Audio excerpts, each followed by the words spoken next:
አንድ ሰው ጌታውን እንዲህ አለው፣ ይሄ ሰው በዱንያ በድሎኛል፣ ሐቄን ከሱ ሰድልኝ።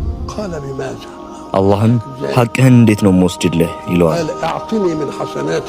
ሰውየውም በበደለ ልክ ከሱ ከበጎ ሥራው ስጠኝ ይላል።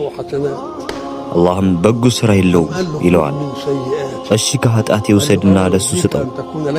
አላህም ኃጢአት እንዲኖርህ ትፈልጋለህ ይለዋል። እሺ ጌታዬ እንዴት ነው ሐቄን የምትወስድልኝ? አላህም ወደ ቀኝ ዙርና ተመልከት ይለዋል። ሰውየውም ወደ ቀኙ ዞር ብሎ ሲመለከት የሚያምር ቤት፣ እርሻ፣ መናፈሻ አይን አይታ የማታውቀውን።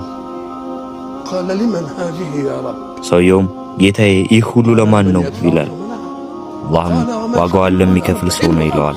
ሰውየውም ጌታዬ ዋጋዋ ምንድነው ብሎ ይጠይቃል። አላህም ዋጋዋማ ወንድምህን ይቅር ብለህ እጁን ይዘህ ወደ ጀነት መግባት ነው አለው። ሁለት ባሮችን በሚያስታርቅ ጌታ ተገረምኩኝ።